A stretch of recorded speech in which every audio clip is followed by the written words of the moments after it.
They said that somewhere beyond the mountain fog, there's a hall where 5 queens still wait for their husband, that death could never keep from them. And every spring, the ghost emperor returns home. This is the short story for my young Biol Jiun Yejin and Win, entitled The Ghost Emperor and His 5 Wives. If this tale stirred something in you, a memory, a dream, or a truth, our Ko-fi, Amazon, and Patreon links are in the description. Support helps us keep writing for you and the ones you hold dear.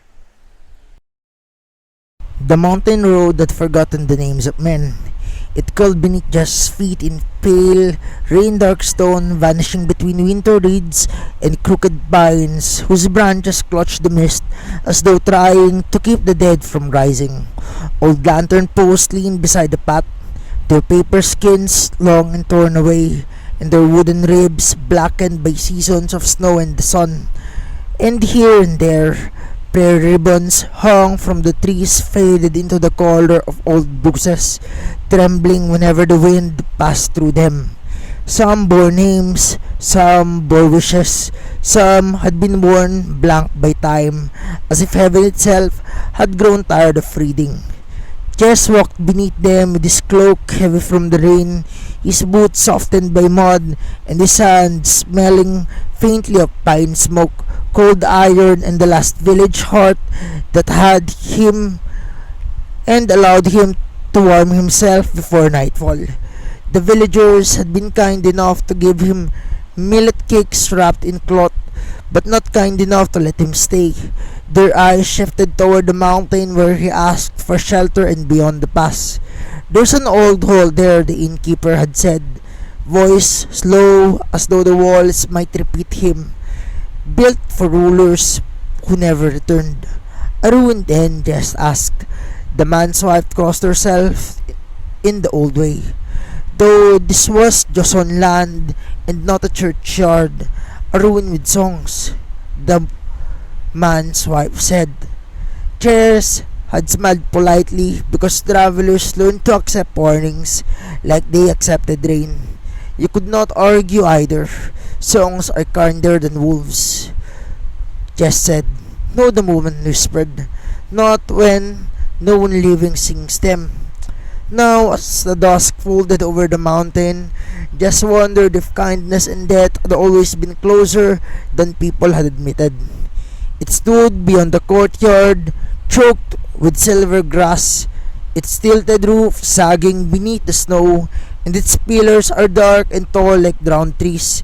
The gates had collapsed on one side, yet the path beyond it remained strangely clear, as if invisible hands had swept each morning out of habit. Devotion or grief, just above the entrance, hung a cracked wooden plaque whose characters had nearly vanished. Jess could not make out only one word.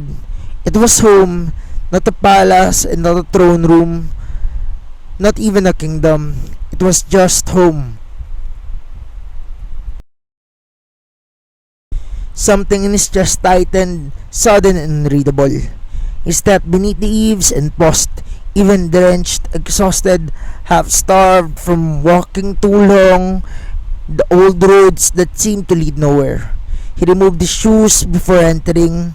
The gesture came from some place older than thought, older than courtesy. He did not know why he did it. He only knew the threshold deserved not to be crossed carelessly. Inside, the air was cold enough to bite. Dust lay across the floorboards, yet there were no footprints but of his own. Broken screens trembled in the wind. Snow fell through a gap in the ceiling, drifting through a shaft of moonlight like ash from a funeral fire. Somewhere deep in the hall, wood groaned. Somewhere farther still, a bell rang once, though no temple stood nearby. Jess sat down on his pack. "Forgive me," he called softly. "I only seek shelter until morning." His voice moved through the corridors and returned thinner and lonelier. No one came. Then he smelled tea. Not mold, not old incense, and not the damp breath of abandoned rooms. Tea, warm and delicate, touched with plum blossom, impossible in winter and cruel in tenderness. Jess turned, and at the far end of the room, where moments ago there had been only a shadow, a long table waited beside a single lantern. Upon it sat a ceramic lamp. This lamp is pale as bone, steam rising in slow ribbons, and the pale flame beside it leaned toward him. Through there was no draught. Its light trembled in a polished surface of the tea, and for one suspended breath, just felt he was not seeing the room as it was, but as it wanted him to see it to be. The woman stood beyond the lantern. She wore a hanbok, the color of moonlit jade, its edges faded and its sleeves too still. Her long black hair fell over one shoulder, and her face carried the kind beauty that did not ask to be admired, only remembered. Her eyes, dark and bright, watched him with caution sharpened by centuries. "You removed your shoes," she said. Her voice was soft, but the hall listened. Just bowed his head. It was rude not to seem to remove them, for this ruin is a home.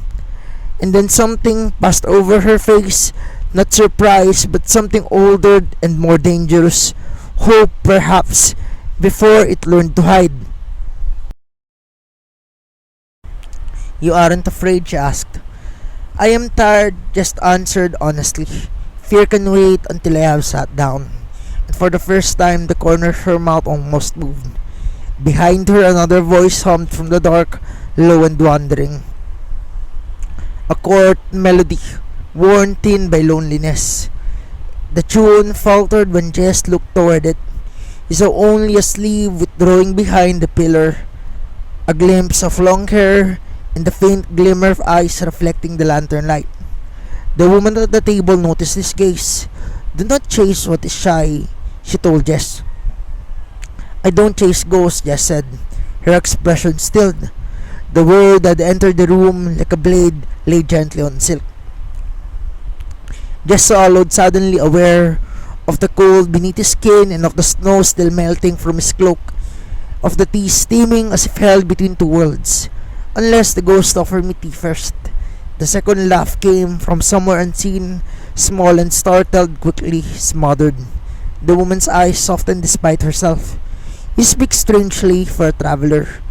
I walk strangely through these roads and the roads ahead, and after this road," Jess replied. "That road does not welcome the living," the woman answered.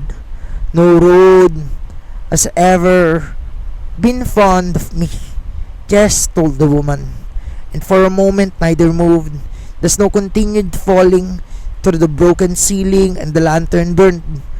The tea breathed upward, fragrant and warm, like a soul reluctant to leave the body.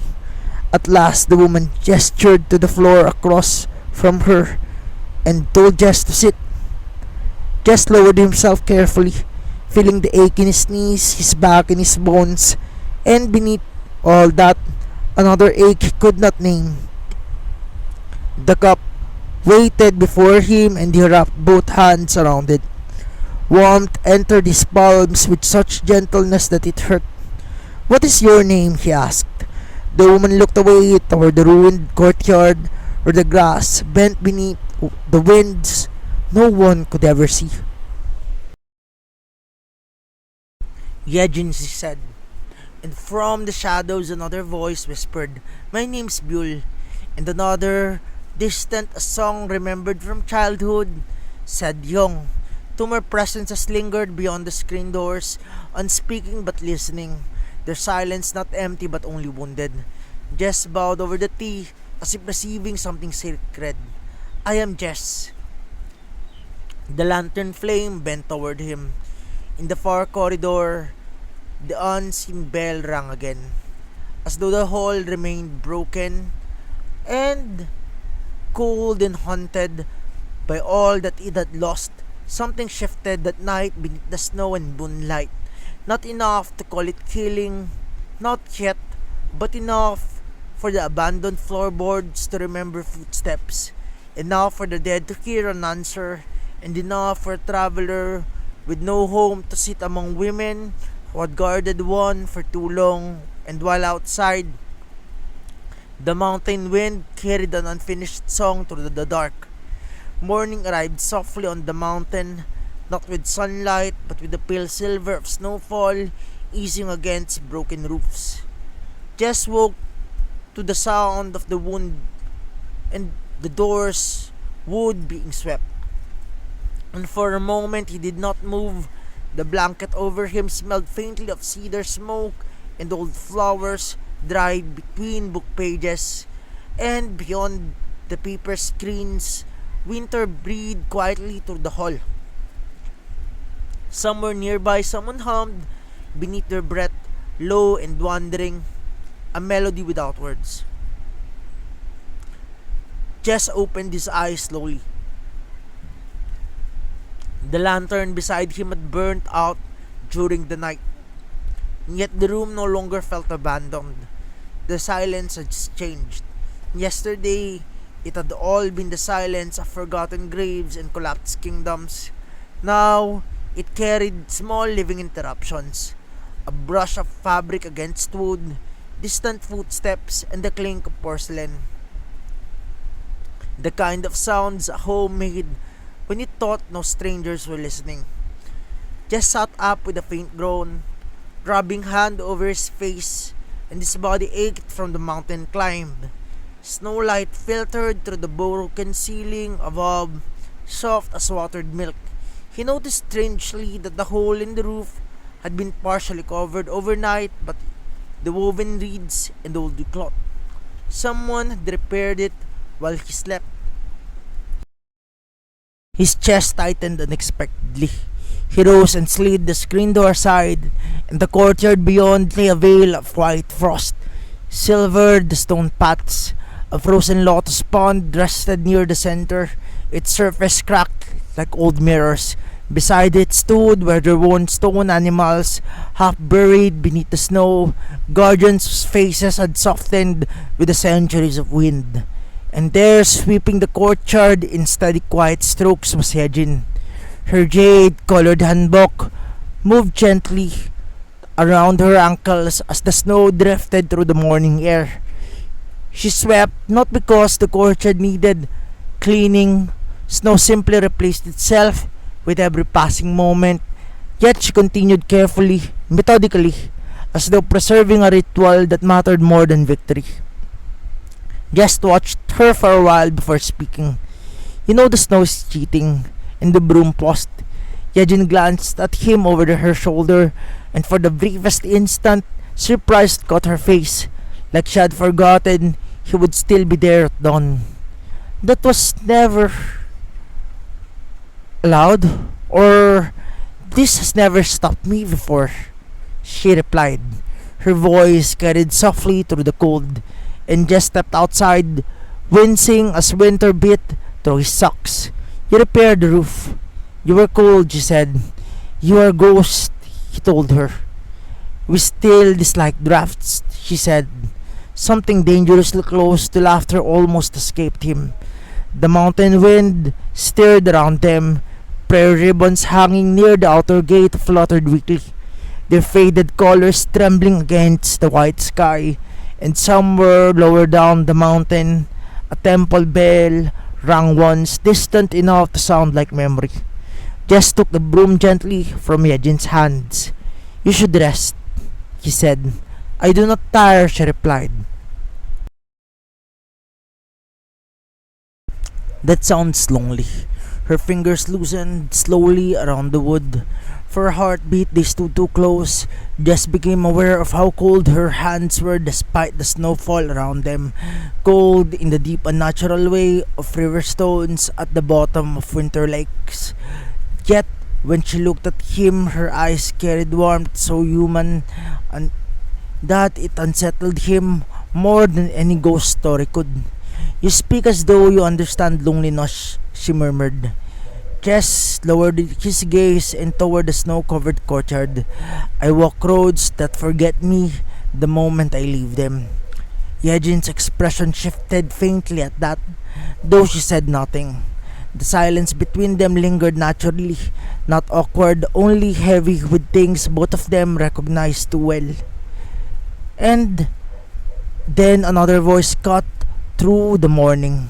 If you keep standing there dramatically, breakfast will become lunch. Jess turned. A woman leaned lazily against the doorway behind them. Dark hair spilling over one shoulder, her sleeves folded carelessly as though royal etiquette had long ago become too exhausting to maintain, and her eyes gleamed with amused suspicion. It was Buell. She carried the steaming hot pot against her hip. The scent reached Jess almost immediately. Rice porridge, ginger and sesame oil. It was warmth, impossible warmth. You cook, even though you're a ghost? Jess asked before thinking. Buell lifted her brow. Did you expect us to drift through walls without singing or cooking, but just singing tragic poetry forever? Honestly, a little, Jess replied to Buell. A snort escaped her before she could stop it. Behind her appeared another figure carrying balls stacked carefully in her arms. Young moved with a quick, nervous energy, her long hair tied loosely with faded ribbons. She avoided Jess's eyes at first, though he noticed how often she glanced toward him anyway. As if reassuring herself, he remained real. There's enough for everyone, she said softly. The way she said everyone made the hall feel less empty. Just follow them inside. The room where they gathered had once clearly belonged to nobility. Faded paintings lined with the walls behind layers of dust. Cracked pillars still carried traces of gold leaf. Torn silk banners drooped from the ceiling beams like exhausted ghosts themselves, yet near the center of the room, warmth had begun quietly reclaiming territory. A fire burned, not strongly, not enough to erase winter, but enough. Ween sat near it, grinding herbs with slow concentration. She looked up briefly as Jess entered, her expression calm but guarded.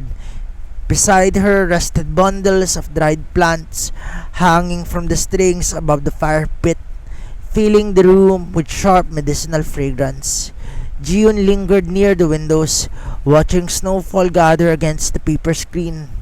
She hummed softly beneath it with her breath, some old court melody whose final notes kept disappearing before completion.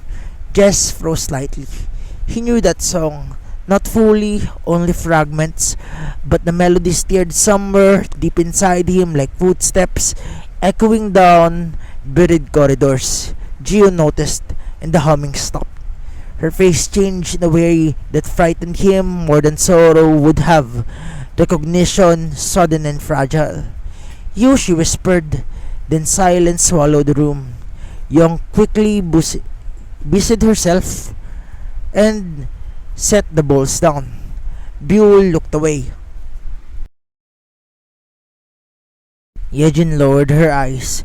Only Ween continued grinding herbs steadily, though her hands had slowed, and Jess sat carefully near the fire. Did I say something wrong? No, Jiun answered too quickly.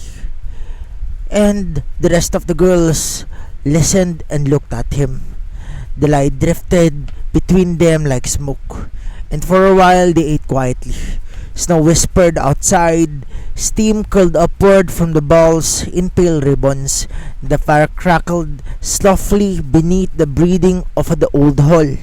Jess became painfully aware of every small sound, and Young adjusting sleeves beside him, Buell tapping fingers against wood in unconscious rhythm. Yejin pouring tea with practiced grace. None, or not one of them, drank. Only he did, and somehow that hurt. You can stay another night, Young blurted suddenly, before immediately looking embarrassed by her own boldness. Buell smirked faintly, subtle. Young glared at her. "You were thinking it too." "Perhaps," Buell said. Just looked between them carefully. Would that truly be alright? The question settled heavily over the room. Outside, the wind rattled, the old bells hanging near the eaves. At last, Yejin answered. "This hall," she paused, searching for words unused to many years. "It remembers people slowly. We thought it had forgotten how." Just looked around the room again. The repaired roof, the fire and the tea. The swept courtyard and the bowls prepared before he woke. And beneath it all, something quieter. It was waiting, not for a king, not for a ruler, but for someone to return home. A strange ache bloomed in his chest. Ancient and exhausted, he lowered his gaze toward the steam rising from his bowl. Then he said softly, "I'll stay until the snow eases." No one answered immediately, but somewhere in the hall, old floorboards creaked gently, as though the building itself had exhaled. The snow did not ease. Days passed beneath a sky of color and of worn silk, and the mountain buried itself deeper in white until the old road below vanished entirely. Jess stopped counting mornings after the fourth snowfall. Time moved strangely within the hall. Dawn arrived softly through paper windows, and nights lingered until memory itself seemed farther away than the sound of bells swallowed by the fog. And little by little, the hall remembered how to breathe. It happened quietly. Not miracles, not in sudden transformations, but in warmth. The smell of mildew and rain-soaked wood slowly gave way to cedar smoke, cooked rice and medicinal herbs drying above the fire. Dust vanished from the corridors, one carefully sweep at a time, and torn screens were patched with faded silk stitched patiently by Ween's hands. The broken courtyard path emerged beneath the snow where Yejin cleared it, each morning despite winter always reclaiming it by nightfall. Even the silence had changed. Before, it had pressed against just like a burial cloth. Now it paused around laughter. One evening he returned from gathering fallen pine branches outside the gate to find Buell sitting cross-legged atop the floorboards near the fire, aggressively arguing with Young over whether the soup needed more garlic. "It absolutely does," Buell insisted. Young replied that it smells like dragon breath already. Buell answered her and said that it was because we input medicine in it. We said to them that it just was one herb. Buell said that it was an evil herb. Ween, without looking up from her sewing, replied calmly, "Then you guys should perish beautifully." Jess nearly dropped the firewood laughing. All four women turned toward him at once.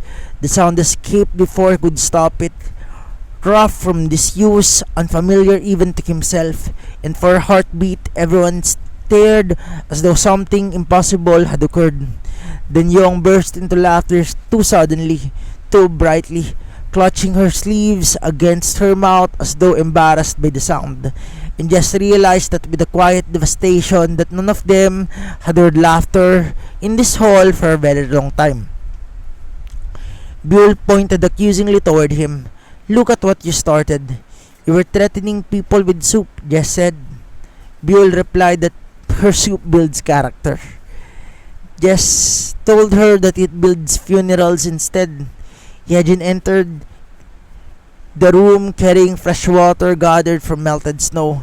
She paused in the doorway at the sight before her.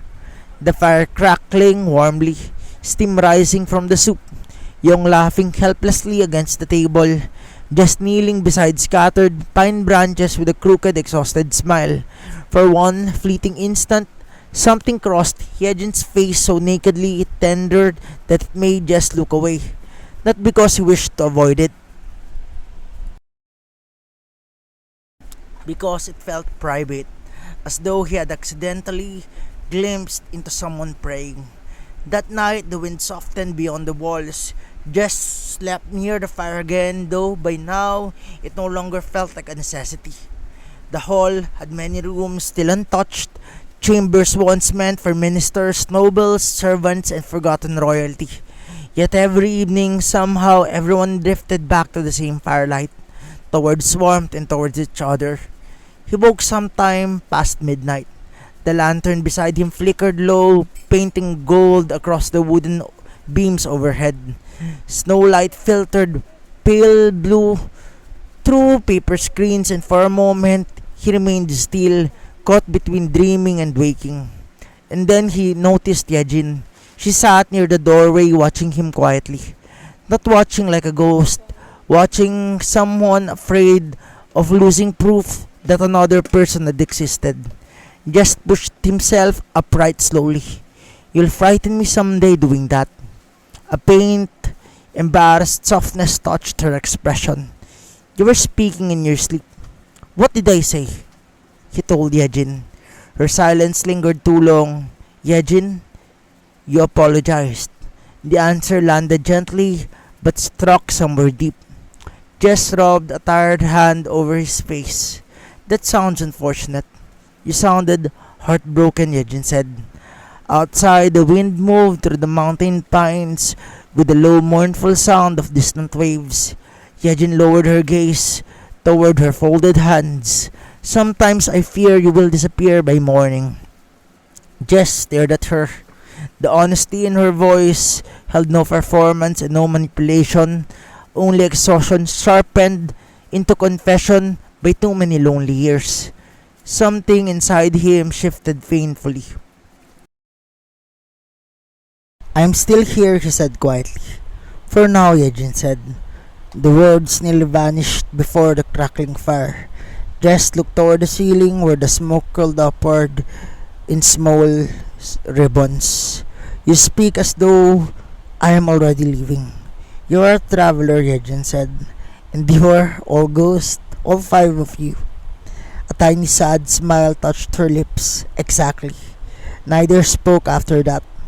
The silence stretched long, and the breathing between them filled by snowfall whispering against rooftops and the faint scent of cedar drifting from the dying fire. Then softly from another room came a singing. Jiyun. Her voice moved through the hall like moonlight across the water, fragile and impossibly old. It was not a grand court performance. It sounded smaller than that, private, almost unconscious. It was a lullaby. Jess felt cold spread in him beneath his ribs. He knew it. Not the words, not the song entirely, but the melody unfolded through him with terrifying familiarity, like hands brushing against doors sealed shut centuries ago. Yejin noticed his expression immediately. You know that song? Just swallowed. I shouldn't, but he did. Fragments rose in his mind without permission. Lanterns swaying beneath the summer rain, silk sleeves brushing against his hands, someone laughing beside the pond lit with lotus lanterns, a voice calling him back before dawn. The images vanished as quickly as they came, leaving only ache behind. Just pressed his fingers against his temple. What are you remembering? Yejin whispered. I don't know, he said. That frightened him most, because it was true. The memories did not feel discovered. They felt returned. Morning came with rain instead of snow. Soft droplets tapped gently against the hall and the roof, while mist swallowed the mountains beyond the courtyard. Water dripped steadily from the broken eaves into bronze bowls Jiyun had placed beneath them during the night. The roof still cries, she murmured when Jess helped empty them. He glanced at her and said, that sounds poetic. She replied, saying it sounds old. Rain carried the scent of wet earth through the corridors, and somewhere nearby, Buell hummed while helping Young hang fresh linens near the fire. Win sorted herbs carefully into bundles beside the windows, occasionally muttering at leaves that refused to dry correctly. Just repaired the paper screens through the most of the afternoon, or rather he attempted to. "This is tragic," Buell announced from behind him. Jess replied to her that it is functional. She answered back and said that it looks like he fought paper and lost. Jess told Buell that he survived. She said barely. Young hid laughter behind her sleeve. Jess narrowed his eyes. "None of you offered help." "You look determined," Young said. "That's usually when men make disasters," Win replied calmly. Jess leaned back against the wooden frame with exaggerated offense. Cruel hall and cruel ghost. But his smile remained. And because his smile remained, theirs did too. By evening, the rain faded into fog. The five women and the wandering traveler gathered once more beside firelight, while the old hall listened around them. Outside, the mountain remained buried in mist and silence. Inside, steam rose from the shared tea. Lanterns glowed gold against the dark wood. A half-finished song drifted through the corridors, and though none of them spoke the fear out aloud, it lingered quietly beneath every glance and every moment of warmth. The happiness once returned to the abandoned place became terrifyingly easy to lose again. The rain remained upon the mountain like an old grief unwilling to leave. It threaded itself through the broken roofs of the abandoned hall, slid along the cedar beams, and gathered beneath the eaves in trembling silver droplets before falling softened into black rippling water. Mist drifted low across the stones each morning, pale and slow-moving as though the mountain itself breathed in its sleep. Beyond the gates, the world had vanished. There was no roads. There were no travelers and no kingdoms. It was only fog, rain, pine trees, and the old hall remembering itself piece by piece around the warmth of six quiet souls. Jess no longer woke startled. That frightened him more than the ghost ever could. There had once been a time when he slept lightly enough to rise at the snap of a branch or the shift of distant footsteps, and the roads that had trained that into him, and the hunger too. Loneliness sharpened men until rest itself became suspicious. Yet here, beneath leaking roofs and fading court paintings, he had begun sleeping through the night, as though some exhausted part of him believed this place would not let harm reach him. Morning found him repairing one of the outer walkways before and where rain had rotted through the wood. Kneeling beneath the great sky and the grey skies, he pressed fresh boards carefully into the place, while the scent of wet earth and pine drifted through the courtyard. The old hall loomed around him in layered silence. Weathered pillars darkened by rainwater, silk banners faded into ghost pale colors, and prayer ribbons trembling softly beyond the gates. From somewhere inside came the faint melody humming. It was Buell again, always Buell. Her songs wandered through the hall at strange hours like birds had forgotten migration. Sometimes they were old court melodies, worn thin by centuries. Sometimes slimness tunes stitched together from memory and loneliness. Sometimes she hummed simply because silence had become too heavy to survive untouched. Just realized that he had started listening for it. The thought settled strangely inside him. Rain tapped softly against the ruined footsteps and the rooftops overhead. Somewhere deeper within the hall, Young laughed suddenly before muffling herself, followed by Win's voice carrying faintly through the corridors in tired disapproval. Jiun moved quietly nearby, gathering rainwater in bronze bowls beneath the leaking ceilings, and her pale sleeves brushing the floorboards with a hush of passing snowfall. The hall no longer sounded abandoned, it sounded lived in. The truth frightened all of them in ways nobody wished to name aloud. Just drove another nail carefully into the wood. The hammer paused in his hand, and for a brief moment another image overlaid itself across the courtyard before him. Not ruin but memory. Summer lanterns drifting beneath twilight, silk curtains swaying in warm evening wind, music echoing beneath painted beams untouched by decay. 5 women standing beneath blooming plum trees, waiting. The vision vanished abruptly in his chest, and his chest tightened with actual pain. Jess lowered the hammer slowly. Rainwater slid from his dark hair onto the wood below. He closed his eyes. The memories never arrived fully. They came fractured like reflections broken across distributed and disturbed water.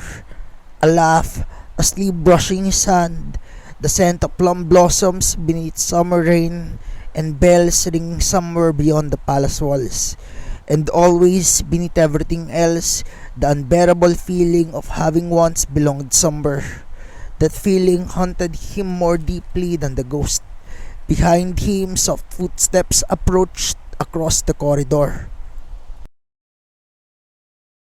Yejin stopped near the open walkway, holding folded cloth beneath one arm.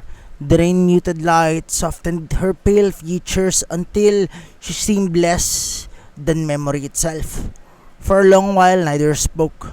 The mountain breathed around them, wind stirred the hanging ribbons near the gates. Rain whispered against stone. Jess stared out into the mist-covered courtyard and said, "Do you ever wish you had forgotten this place?" The question emerged quietly, almost swallowed by the weather. Hyejin did not answer immediately. She moved beside him slowly, lowering herself to the edge of the wooden walkway with careful grace. Her gaze drifted toward the lotus pond, where ripples spread endlessly beneath the rain. "When we first died," she murmured at last, "I thought memory was the only thing keeping us here." Jess listened. Then centuries passed. Her voice softened further, and I became afraid that the memory was the punishment. The words settled between them gently. No dramatics, no tears, only exhaustion aged in honesty. Jess understood that kind of exhaustion. He had seen it wandering soldiers, lost widows, and old priests standing alone inside ruined temples. The particular weariness of carrying love long after the world had decided it should end. Rainwater gathered at the edges of the walkway roof before splitting and spilling downward in silver threads.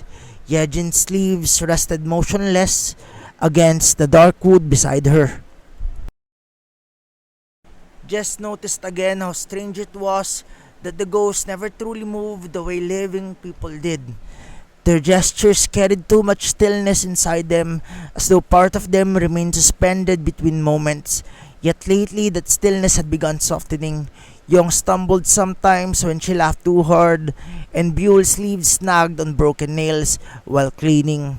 Bean occasionally rubbed tiredness from eyes that technically no longer needed sleep. And Jiyoon had begun singing again. Not forgotten, not fully, but enough. Enough for the whole to remember music. Jess leaned back against the pillar behind him, listening to the rain. Somewhere nearby, the smell of ginger and sesame drifted through the corridors. Firewood crackled softly within the inner rooms, and the scents mingled with damp cedar and old paper until the abandoned palace carried the fragile warmth of home. It was home. The word moved through him painfully. How long had it been since he was allowed himself to think of it? Years, decades, or longer. The roads had erased time from him. Seasons blurred together when one belonged nowhere, and villages welcomed travelers only briefly. Cities forgot faces by morning. Even kindness became temporary beneath enough wandering. Yet in this ruined hall, this place remembered him and this face too easily. The truth lingered in every glance the women gave him when they thought he was not looking. Not curiosity, but recognition. As though his arrival had interrupted waiting that never truly ended. The rain weakened near the evening. Fog drifted low through the open corridors while lanterns bloomed softly to life throughout the hall. Little islands of gold against deepening blue shadows appeared and emerged. Jess wandered alone through the western wing, where old courtrooms remained untouched beneath layers of dust and silence. His footsteps echoed softly. Broken paintings watched from cracked walls, and wind moved through torn paper screens with the sound of distant breathing. He paused before an old doorway, half covered by fallen silk curtains. Inside stood the room untouched by weather. No dust disturbed the floor, no mold climbed the halls. A low table rested near the windows beside 5 untouched cups, waiting. Jess stepped closer slowly. His pulse had begun to quicken without reason. Moonlight filtered pale through paper windows, illuminating faded embroidery stitched into the cushions around the table, and plum blossoms, cranes, and golden suns disappearing into the clouds. And there, resting beside one cup, a brush pen. His hand moved toward it instinctively. The moment his fingers touched the wood, memory struck him hard enough to steal breath from its lungs. Summer, laughter. 5 women gathered beside the lantern light, a hand brushing against his hair, someone calling him back before dawn, a voice whispering softly that he came back late. Jess staggered backward. The brush fell from trembling fingers onto the floorboards below. His breathing sounded too loud inside the room. Outside, somewhere deep within the mountain fog, the temple bell rang once, and from the corridor behind him came the sudden sharp sound of someone crying quietly before trying to silence it. Spring arrived upon the mountain slowly, like forgiveness, learning the shape of the world again. The snow withdrew first from stone paths, melting into silver streams that threaded through the courtyard and beneath the old bridges beyond the hall. Then came the rain, softer now, no longer mournful, but warm with the scent of wet earth and walking roots.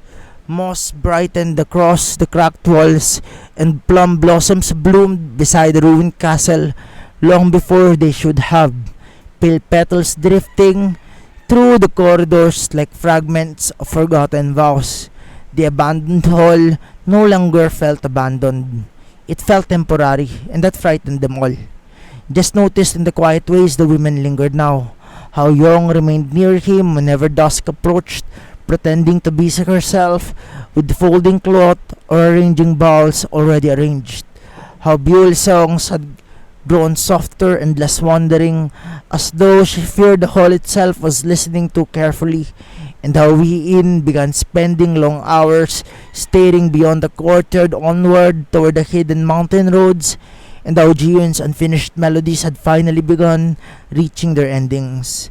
And Yejin had started looking at him the way people looked at sunsets, beautiful but doomed. The mountain wind carried warmth now instead of winter.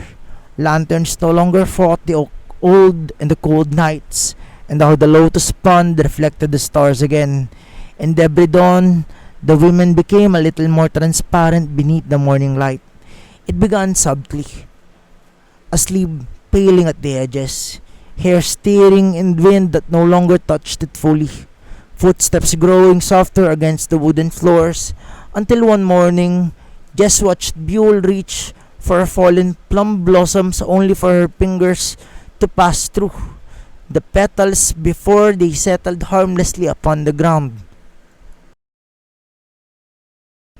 Silence swallowed the courtyard. Buell stared at her hand, then she laughed, not because it was funny, but because grief sometimes arrived wearing laughter like armor. Well, she murmured softly, that seems unfortunate. Young covered her mouth immediately, tears already gathering in her eyes, and Ween turned away toward the pond.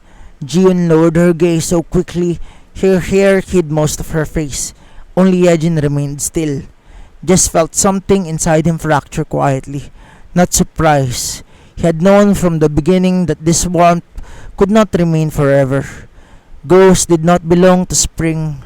Neither did forgotten halls or wandering dead men who arrived from mountains carrying loneliness like a second shadow. Yet knowing pain approached did not soften its arrival. The evening, the six of them gathered beside the courtyard beneath the lantern light. The sky above the mountains glowed deep indigo. Fireflies drifted among the blooming trees.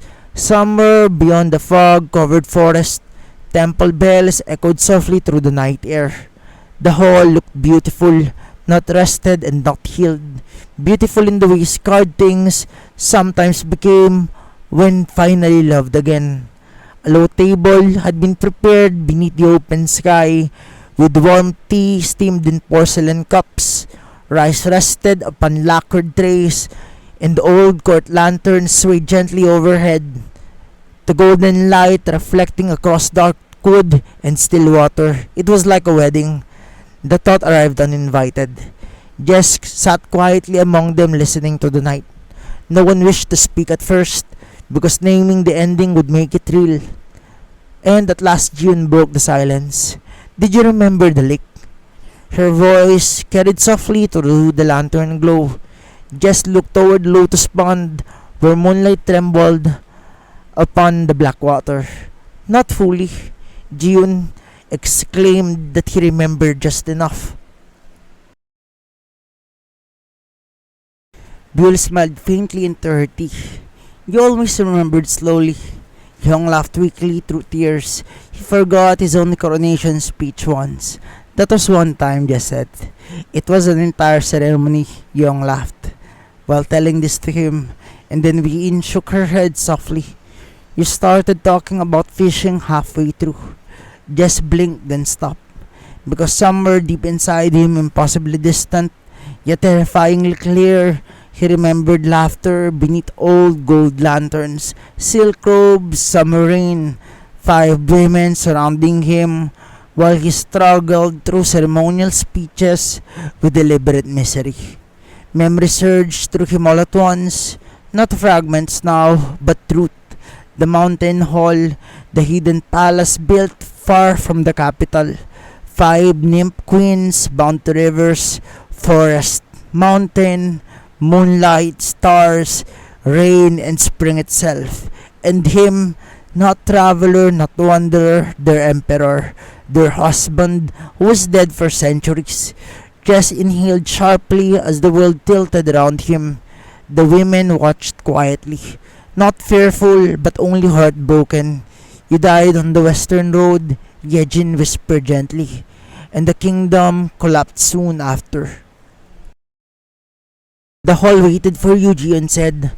We waited for you, young breed. Every year, Bill murmured. Ween lowered her gaze toward the lantern-lit table. And every spring, your spirit finds its way back here. The mountain wind moved softly through the blossoms and just closed his eyes and remembered everything. The wars, the palace burning beneath red skies, and this final ride through snow toward the mountain hall because he had promised them he would return, and the feeling of dying before reaching them. And afterward walking, always walking year after year and lifetime after lifetime, until spring drew his wandering soul back here once more. Tears blurred his vision before he even realized they had fallen. I am sorry, he whispered.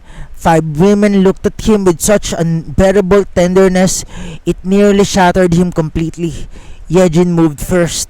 She knelt before him slowly beneath the lantern light, and as luminous as light as moonlit water, one by one the others joined around her, around the courtyard, while blossoms drifted softly through the warm night air. No, Yejin whispered, because Jess, you came back. Jess looked at them helplessly. Their forms already shimmered faintly at the edges beneath the deepening spring moon. Dawn was approaching, and with dawn, release. Slowly Jess reached inside his robes. 5 rings rested there, old gold worn, smooth with centuries. He did not remember carrying them. Perhaps some promises became stronger than death. One by one, he placed them gently into their hands. For Yejin, a ring carved with moonflowers. For Brulyi, stars. For Yong, plum blossoms and cherries. For Viin, rain-like patterns. For Jiyun, flowing rivers. The moment each ring touched their fingers, light bloomed softly beneath their skin. The courtyard stirred, lantern flames trembled, and then the women began to sing. Not loudly, not like queens performing before the courts, but like wives speaking to someone they had loved across lifetimes. Their voices wove together beneath the spring skies in an old wedding song, once forbidden beyond the hidden mountain hall. And it was a song of rivers returning to seas of stars and waiting beyond winter clouds, and of souls wandering the earth only to find one another again beneath blooming trees. Just listened with tears sleeping silently down his face. The melody wrapped around the courtyard like warm rain and like memory and like their home. And as they sang, their forms slowly began dissolving into the light. Not violently, not tragically, but gently. Yejin's sleeves unraveled first into drifting silver petals. Bill's laughter became starlight scattered through the air, and Yong faded with tears still trembling in her smile. Viin closed her eyes peacefully as rain like light passed through her form, and Jiyun's final notes lingered lowest beneath the lanterns, echoing softly against old hall walls. Jess remained kneeling beneath the blossoms long after the song had ended. The courtyard had fallen silent and only spring wind remained, and 5 rings gleamed softly upon the wooden table beneath the lantern light. Dawn slowly rose beyond the mountains. The abandoned hall creaked gently around him, no longer haunted, no longer waiting, just stood at last. The morning air smelled of plum blossoms and rain, and beyond the gates, the hidden mountain road stretched downward into the waking world once more. He paused beside the courtyard one final time. "I'll come back next spring," he whispered softly, and the wind moved through the blooming trees, and somewhere faintly carried beneath the bird song and temple bells the sound of 5 women and their husband laughing together. The epilogue. When the last spring faded from the mountain hall and the lanterns finally dimmed beneath all mortal skies, the gods looked down through the rivers of cloud and moonlight and wondered why the 5 queens still sang one name with such aching devotion, that even the dead roads remembered his footsteps.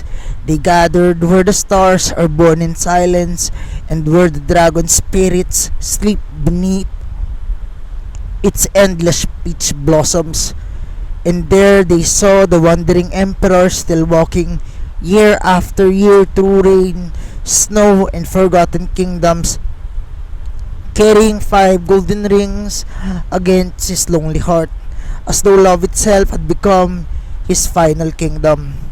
The heavens pitied him then, not because he had died, nor because empires crumble like vapor in fire, but because even after death, he still returned each spring simply to keep a promise beneath lantern light.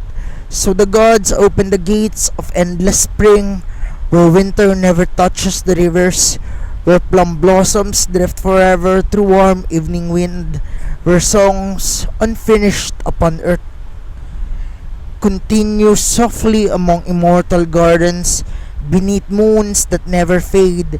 And there, beyond the reach of sorrow, his 5 nymph queens came running toward him once more, their laughter scattering across the golden lakes and jade mountains, and their sleeves flowing like dawn-colored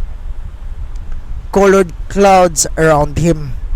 While the wandering emperor at long last ceased walking and finally came home.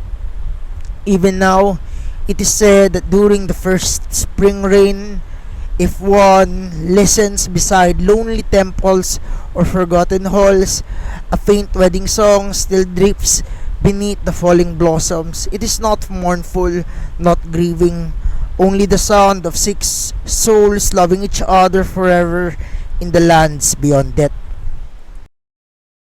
Each day, I write and create for my beloved Yongsun, the son who lights up my every verse, every tale, every quiet thought I dare to share.